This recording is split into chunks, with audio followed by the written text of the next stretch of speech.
Hindi matapos-tapos ang usapan at bulungan ng mga trabahante doon nang makaalis si Ruby.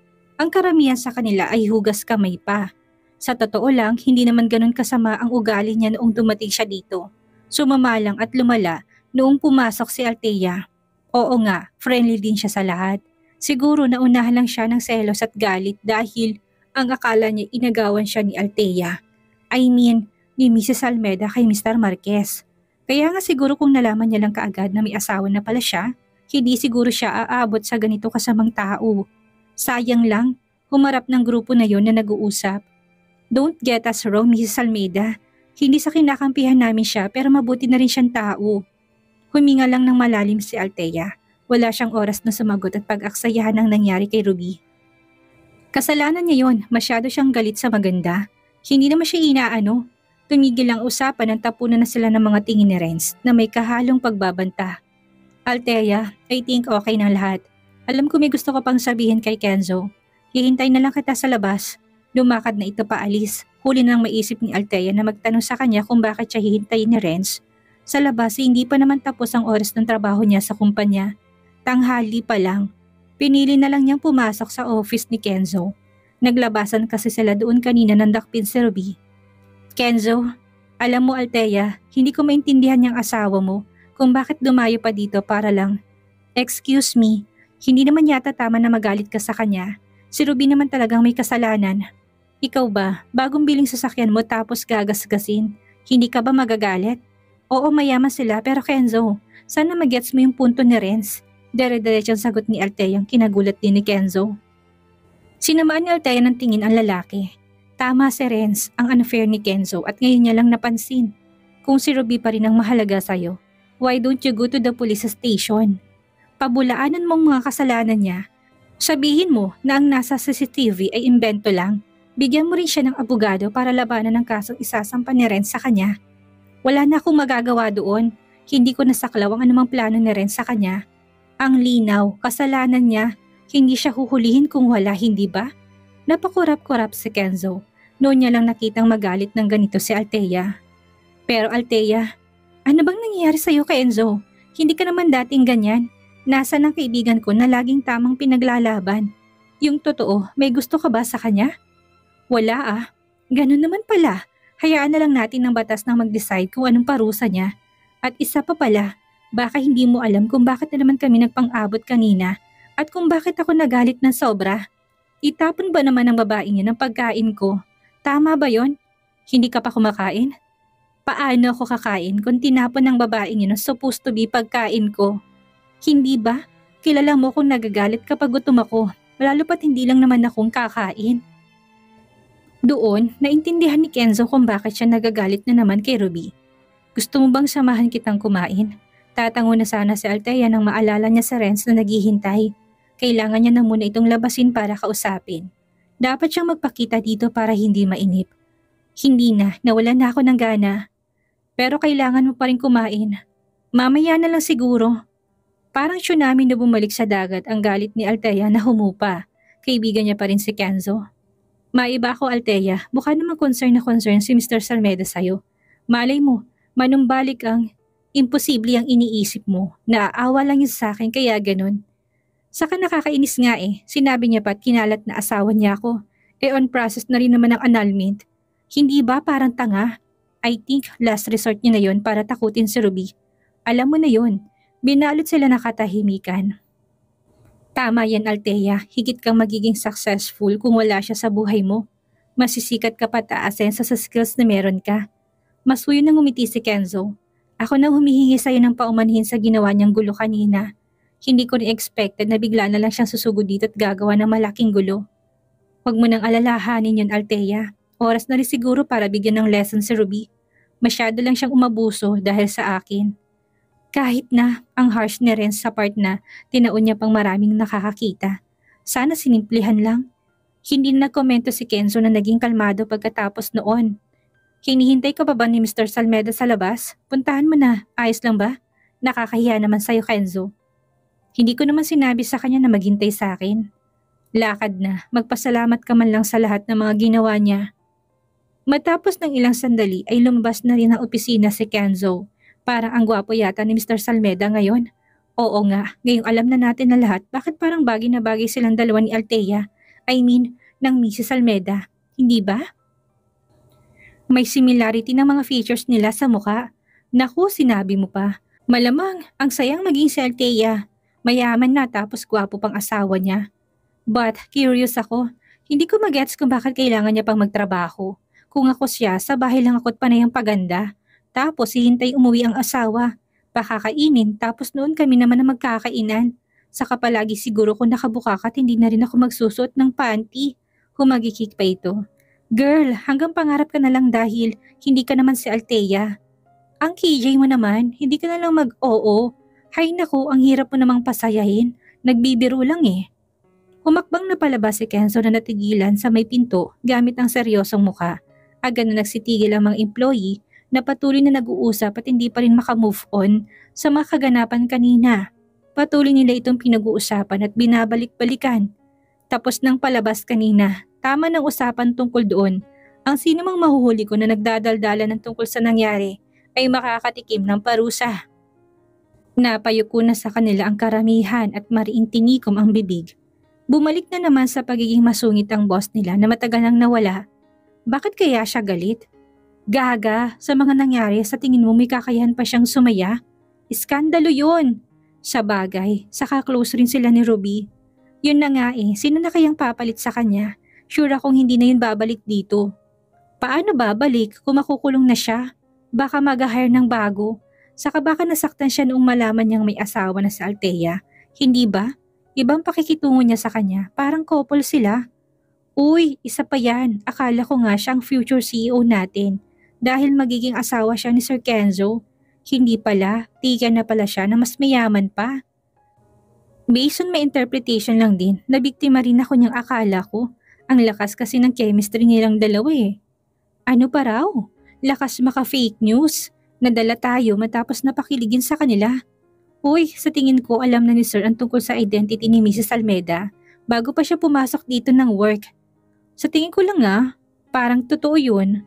Paglabas ni Althea ay natagpuan niya sa Renz na nakatayo sa tabi ng sasakyan nito na hindi na nagawang dalhin sa underground parking lot. Nasa visitors parking lot ito sa labas ng building. Tuloy-tuloy siyang humakbang palapit sa lalaki habang seryosong mga mata niya.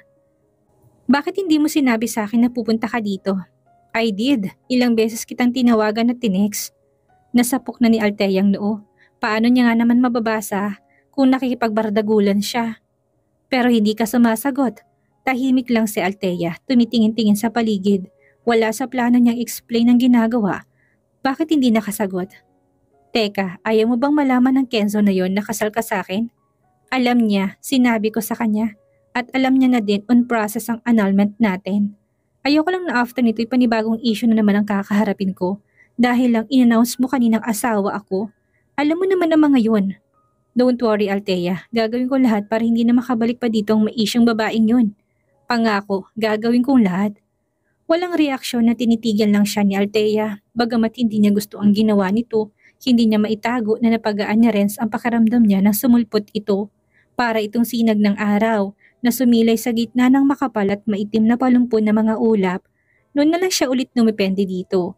Nakakatawa mang isipin na ang taong ito ay maraming beses siyang sinaktan emotionally pero heto ito ngayon at pinaparamdam na karami niya sa ganitong panahon. Kumain ka na ba ng tanghalian? Umiling si Althea. Iniwas ng mga mata kay Renz. Bigla siyang nakaramdam ng pagkailang sa paraan ng pagtingin nitong parang may ibang kahulugan. Ibang mga titig nito sa kanya ngayon, special. Tara, kumain tayo. Bago pa makapagsalita si Althea ay binuksan niya na ang pintuan ng kotse sa may banda ni Althea. Sakay na, saglit lang naman tayo. Sandali lang, papasok lang ako sa loob, kukunin ko mga gamit ko at magpapaalam ako kay Kenzo. Nauuwi na muna at bukas na magtatrabaho. Pagkasabi noon ay tumalikod na si Althea upang bumalik sa loob. Pasensya na talaga, Kenzo. Sige, ayos lang Althea, niintindihan kong kailangan mo ng pahinga, lalo na sa sitwasyon mo. Hinayaan ni Althea na yun na lang ang isipin ni Kenzo. Worn out na siya at pagod na rin kaka-explain sa tao. I'll see you tomorrow. Ingat. Tumango lang si Althea at lumabas na, hindi pinansin ng mga katrabaho na panay ang sulyap sa kanya. Wala siyang panahon na makipag-usap sa kanila Dahil lang nalaman nilang asawa niya si Renz, diretso siyang sumakay sa kotse ni Renz. Alam niyang maraming mata ang nagmamasid sa kanya, subalit wala siyang pakialam. Total alam na nilang asawa niya si Renz. Wala nang mali siya sa kanilang sumama dito. Saan mo gustong kumain, Althea? Kahit saan, ikaw nang pumili. Hindi, ikaw ang mamili ng resto dahil ikaw ang kakain. Sige, humantong ang dalawa sa isang fast food chain. Out of place ang suot na damit ni Renz doon kaya hindi tuloy maiwasang pagtinginan. Peak hour din yun kaya maraming mga taong kumakain ng late lunch. I-take out mo na lang. Ayaw ko. Gusto kong dito kumain. Nilibot ni Renz ang mga mata. Wala nang bakanting table. Meron yan sa second floor. Sanyas pa nang hintuturo ni Althea. Kung nainip ka sa akin sa paghintay, mauna ka nang umalis. Kaya ko na sarili ko. Tataksi niya lang ako pauwi ng bahay. Saka wala ka bang trabaho? Tanghali pa lang, hindi siya sinagot ni Renz. Walang nagawa ang lalaki kung hindi ang samahan si Althea na mag-dine-in doon. Nakahalukip-kip lang ito't nakadikwatro at seryosong muka habang matamang pinapanood ang mabagal na pagkain ni Althea na para bang sinasadya naman ng babae para lang mas asarin pang asawa niya. Hay, sa wakas, natapos ka rin kumain. Inat ni Renz na makitang huling piraso ng fries na sinubo ni Althea.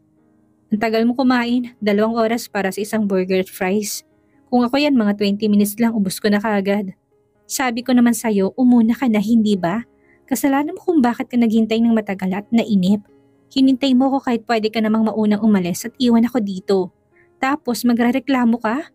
Pababa ng 2 ng hagdan, hindi yun pagrereklamo. Sinasabi ko lang, umismid si Althea. Pinatulis ang usot, pinaikot pang mga mata. Low-key na pagrereklamo yon.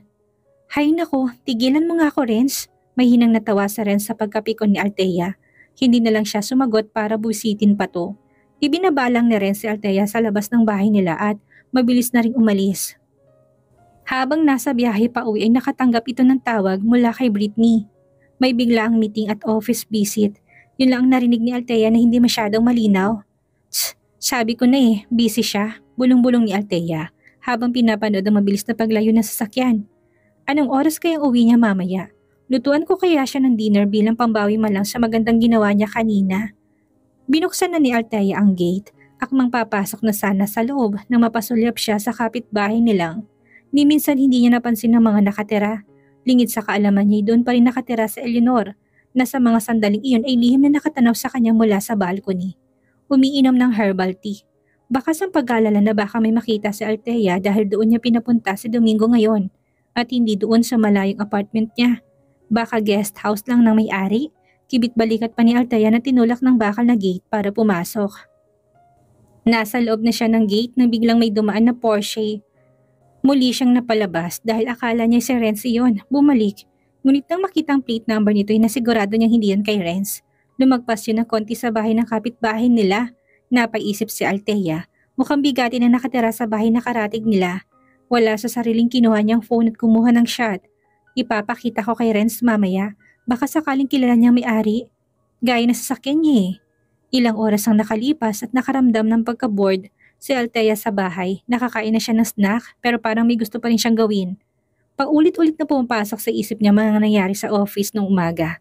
Yung pagtatanggol sa kanya ni Renz, ang madramang pagdakip kay Ruby, lahat-lahat ng mga nangyari na parang sa TV lang makikita. Pumunta kaya ako ng mall, bilhan ko man lang sa Renz ng gift. No, hindi regalo, parang reward lang dahil may mabuti siyang ginawa sa akin. Nang maisip yon ay mabilis na naghanda si Althea upang umalis. Naisip niya na bibili na rin siya ng ilang sangka para sa pagkain lulutuin niya. O kung hindi niya kaya yon, ay magbibili na lang siya sa maid itong mamimili mamaya. Mrs. Almeda, saan pong lakad? Dito po ba kayo kakain ng dinner o sa labas? Harang sa kanya ni Manang Zenny nang makita siya nito. Oo, saglit lang akong lalabas. May bibilhin lang, babalik din ako kaagad. Mamaya na tayo mag-usap about sa dinner. Sagot niya ditong nakangiti. Sige po, ingat po kayo Mrs. Almeda. Pagdating sa mall, hindi malaman ni Althea kung necktie ba o sapatos ang bibilhin niya. Wala siyang ibang maisip na bilhin dahil kumpleto naman ang asawa sa mga ganitong gamit. At saka baka mamaya hindi din yun tanggapin. Naisip pa niya na what if hindi yun gamitin ni Renz at itago lang. Sayang lang ang effort niya, hindi lang ang perang pinambili niya ng mga yon. At least nagbigay pa rin ako ng reward. Naalis sa isip ko na malaki ang utang na loob ko sa kanya. Yun naman ang mahalaga. Mawala ang feels na parang ang laki na kailangan kong pagbayaran. Habang pumipili siya ng kulay ng necktie, hindi niya mapigilang mapasulyap-sulyap sa tapat ng shop noon kung saan ay bilihan naman ito ng mga kilalang brand ng shoes. Natitempt siyang magtingin din doon sa kababalik sa unang shop. Doon pa lang siya magde-decide kung ano ang bibili niya kapag natingnan niya ng pareho. What if necktie at shoes na lang para hindi nahirapan ang utak ko? Pwede naman yun. Hindi naman ako gagastos ng malaki dito. Sa bandang huli sinunod niya ang sinasabi ng puso niya. Isang necktie at rubber shoes ang binili niya bilang reward ni Renz. Matapos na bayaran niya na halos mapunit ang labi niya sa pangiti. Ibang pakiramdam niya. Napakagaan nito, yung tipong para siyang nabunutan ng tinik sa dibdib. Hindi lang yon, para rin siya nakalutang na walang anumang problemang inaalala. Althea? Hey, ikaw nga! Napapreno sa paglalakad si Althea na may tumawag sa kanya. Pamilyar ang boses nito. Nilibot niya ng mga mata at nakita niya doon si Kenji. Sabi na nga ba niya, pamilyar ang boses? Malapot ang ngiti nito, iba-ibang aura sa mga panahong nakita niya. May pagkaseryoso. Kamusta ka na? Sana wala kang problema kung kaya tayo nagkita ngayon. Tumawa ng mahina si Althea sa sinabi nito. Ayos lang naman, as you can see.